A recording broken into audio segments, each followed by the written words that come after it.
September. So I would like everybody to introduce themselves and where they're from, and we'll open up the conversation. You can also join the network for a live chat.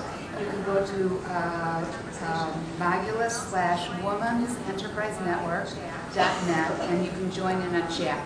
And just anytime you feel like you want to join in and just ask some questions, we have somebody monitoring the chat, and we'll be glad to, we would get to answer any questions that you might have. So. Hi, my name is Alice Merkel. I'm a high school junior. Hi, good morning, everyone. I'm Bonnie Dick, and I'm an employment consultant with CGI.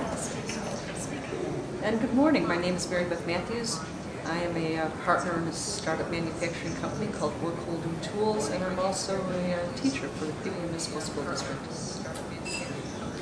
Okay, well, also we are at the Cleveland Heights Library this morning, and it's a beautiful library located in Cleveland Heights, and we're in the lobby, and it's just lovely. So I'm going to start off and just talk a little bit about, what does networking mean to me, and what do relationships mean to me. And I've had many in my personal and professional life.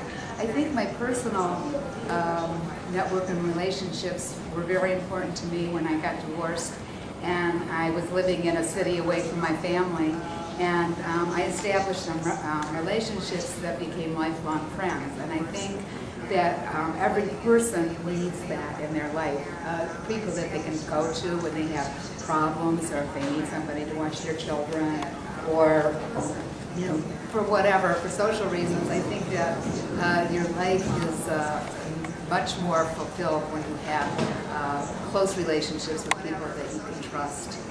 And for me, that really helped me a lot getting through those very tough times when I was going through my divorce and raising two small children. Now, did some of those relationships also help you, find a new job when you came to Cleveland? When I came to Cleveland, I sort of had to start all over again. But down there, yeah, a little bit. I think more I was looking for something a little bit different down there as far as networking. This was in the 70s, and of course networking wasn't even a word. Wasn't even a word then, right? But A word, but we didn't use it. But it's right. I mean, it wasn't. It was just like you were reaching out for friendship, basically. When I came back to Cleveland, at that time we looked for jobs really through the more traditional ways, through the paper or agencies. But when I went to work at Case and I got my job, I was an early networker, because in order to do my job, I used to network all over the campus, because I used to find people who knew how to do things and what to do and what I needed for my job to make my job more productive. And so I would seek these people out and go and talk to them, and I would find out, so when there was a problem, I knew exactly who to go to. People didn't do that then. I mean, they really didn't. I was probably very early realizing that it was very important to do this, and because it made your job a lot easier, and plus you met a lot of great people. Well, it's interesting because, as you know, Susan, I'm an employment consultant, and that is something that we really work very hard in teaching. As a matter of fact, I instruct people with that very same, essence in terms of networking. We have workshops at our center specifically designed to teach people the techniques of networking and connecting, because people always, you were asked about getting a job, people always say, well, gee, networking, what is that all about? And it's not asking people for jobs, it's really gathering information about an industry or a profession, or it could be actually doing some things in terms of career assessments and learning, finding out what's your next career. I thought that would be very interesting, talking about coming back to Cleveland.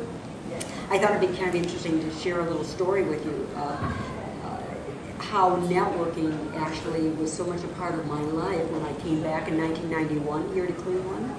I am a member of a national organization called the National Council of Jewish Women, and I knew that they had a chapter, a very large chapter here in the Cleveland area. So I knew that I wanted to come back to Cleveland and I wanted to work. So I called the NCJW office here in Cleveland even before I had moved.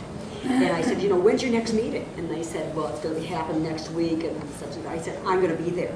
And would you believe I came met some women from the Cleveland chapter, and they asked me, you know, when are you coming back, and are you looking for something? And I said, you know, I am looking for an opportunity. Well, what are you looking for? Well, I'm looking for something in the marketing and public relations marketing. And they said, well, we have a job. We think we have a job over at Jewish Vocational Service. I said, that's fantastic. So actually I called, and I got that job. And the funny part of it is, if I'd never made the phone call from Wisconsin to Cleveland and never went to their meeting, never talked to these ladies, I never would have started working at Jewish Vocational Service. So it was really that connection. And 75% of the job opportunities that people find in the workplace are through people they know. Yeah, that's very important. Who you know, one of the things that I don't know what the word for it is, I find interesting, almost amusing, is you know, so often today when we think about networking, we think about networking events. You know, you go to an event and you network, and you know, you kind of wonder, okay, what's that all about? What are you trying to accomplish there?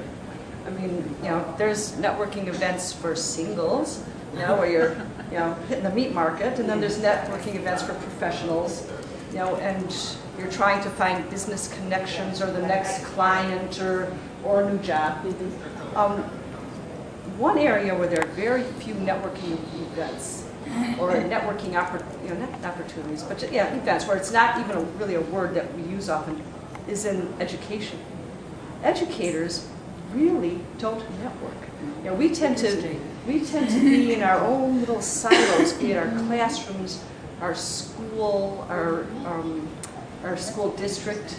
You know, even with, you know, now I teach in a big district, and you don't talk among each other? you know what, they really don't give us the opportunity to do that very often because, well, it costs too much money, you know, to sponsor these kind of events. Now, some schools, you know, like certain buildings will take it on themselves, where we'll do like the, you know, payday Fridays, you know, out at the local tavern and, you know, and get to know each other. But we really don't think of it as networking. Now, you know, in my career, I've, you know, seen the importance of networking, and not only, you know, amongst other educators, but I think that it's really important for schools and educators to network within our communities. Yes. In my own case, well, you know, it's not, and I think it's very important. You just hit on something, Mary Beth, because I think it's very important. Networking is not just to find an opportunity or a job. It's actually to gather information. yes, Educators, you know, social workers, no matter what field you're in, an employment consultant for myself, you need to actually constantly talk to people so that you can stay on top of what you're actually doing. Even in education, I mean, if you want to be a really good teacher, you should be talking to other teachers to see what are your needs, how is the industry changing. And that's also a piece of networking, is keeping in touch and learning about different things. so yeah, you know, with other educators, and as I was just saying, as well as with the community that you're working in. Now, in education, teachers will often come from, you know, cities outside of that particular district, and you know, and oftentimes it's even a culture shift. You know, you go from a wealthy, you know, you come from a wealthy suburb and you're teaching in a impoverished urban area, and you drive to work in the morning, you set up your little classroom, you go home, and you meet your students, but you know, so often teachers are out of touch Yes. with where they're from. Well, I think that's important because in order for the students to be enriched, you have to have the teachers, you know, have some kind of system where they network, they help each other out.